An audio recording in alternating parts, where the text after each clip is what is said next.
What's going on, you guys? It's your Huggable Hipster here, and welcome back to another episode of The Casual Nerd. So, we're in a different location. We're in a different location entirely. Okay, we're still in the same room, but, different location in the same room. I know that this wall looks kind of bare. I have a poster coming in. You guys can't see the poster that's over there intentionally because I'm doing a desk area tour when the poster comes in. I am so freaking bougie. I got a frame for said poster. That's how much I am in love with this poster. Okay, you're gonna see it. I'm not saying a word. I'm not saying a damn word on what the poster is, but you guys are gonna see and you're gonna be like, oh, okay, that's Ariel. It's not something weird. It's not something like, hentai.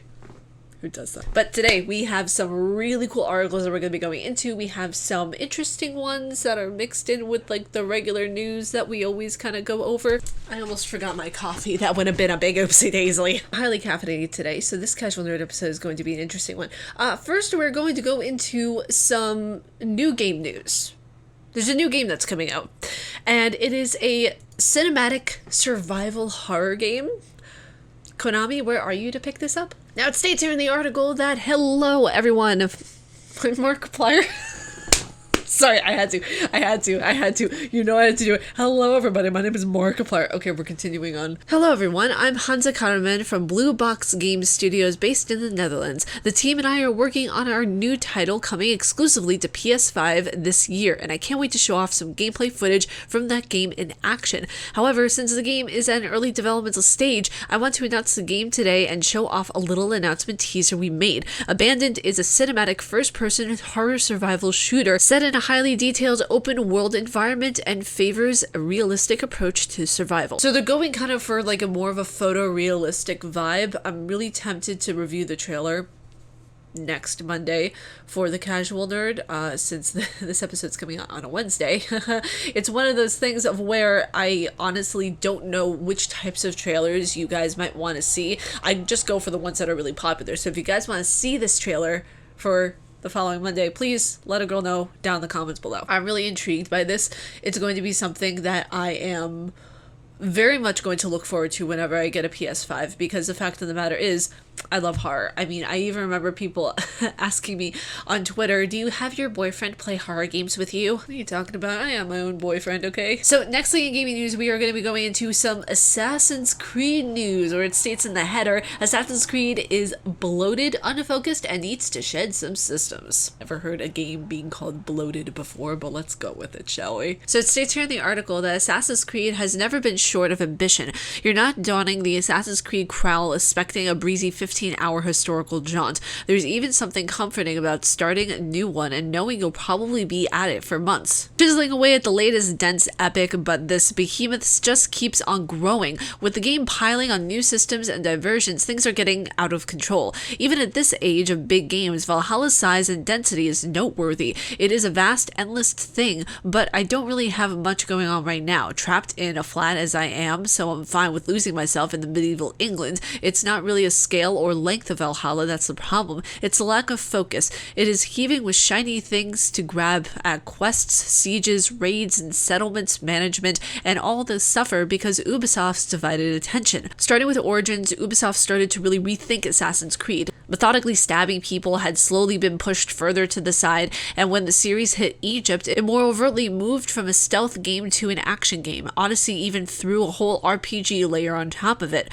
While this has been continued with Valhalla, but through all of this big shifts, Ubisoft hasn't really cut anything. All the stealth stuff is still there, but it competes with the faster, more immediately rewarding action RPG combat. There are all of this legacy systems and all the new Viking shenanigans, and it all just feels a little too much. Yes, I know, I changed the wording around there a little bit because it's just what I do. I don't know why I do that sometimes. My brain does a thing. It just switches words. I don't know why. This is really interesting because Assassin's Creed Valhalla was the very first Assassin's Creed game I'd ever played. So for me, the experience of playing Valhalla, as you guys know, it was one of the things that I complained about, of where the story had no focus. There was no main story arc when you got to a certain point. After I think you saved your brother from this wackadoodle religious person, it came to my attention that there was no center point. There was no arc following. Like, there were different storylines, but they had nothing to do with the main plot line until you got to the very last chapter of the game. And that's an issue because, you know, while it is a fun game and it's something that I truly... I love the game and I admire the strength that it has. I admire the tenacity and the cojones that it has to be something bigger than life itself. It still has to remain focused, and I feel like, you know, I agree with this article. It's something that Assassin's Creed Valhalla lacks, and in other places it really shines, like the battle systems, like the story arc for what I feel like it could have been just a 15-hour long playthrough if it had stuck with the main storyline of getting to, you know, Valhalla, or getting to that main point that Sigurd really wanted to get to. So yeah, I mean, this article is on point, and per usual, you can find all the articles down in the description below. So moving right along, we have some Twitch news. Do you guys remember that person who I told you about, the streamer XQC? Well, he's back at it again with the shenanigans where he was knocked offline over an unpaid electricity bill. You would think that a person of his stature in the gaming community, who is mostly known now for being knocked off of different platforms over drama, would have enough money to pay his said electricity bill, but no, he has to be an immature adult about this entire thing. Sorry, for me personally, it's just immature and irresponsible not to pay your electricity bill. It's just unfathomable to me. But it goes into the article by stating that famous Twitch streamer XQC was knocked offline during a live broadcast because he forgot to pay his electricity bill. Felix Lengel used to be a streamer's real name, is a former pro esports player and one of the biggest game streaming stars on the earth. I mean, I love the way that they say on earth. Like that, completely disregarding, you know, Ninja and everything like that. We're saying XQC is the biggest one on earth. Oh my gosh. Okay, continuing on. Lengel is reported to be a millionaire thanks to his huge audiences on Twitch and YouTube, but he told his followers his electricity was being cut. But he told his followers that his electricity being cut off was not a sign of any financial crisis. In quote, "Power went down, stream did too. We'll be back on later today," he told fans. "Autopay was on, but my credit card limit is the same I had when I was 12. So sometimes it's empty and the payment can't go through." So I am of two minds right now. Two very separate minds.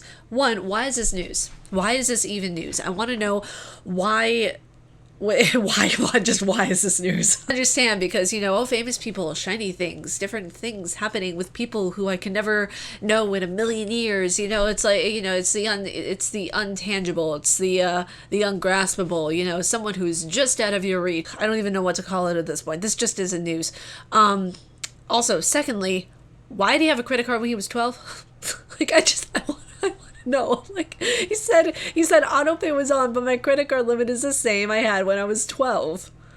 Why are you giving your 12-year-old a credit card? I was 12. I was in Taekwondo.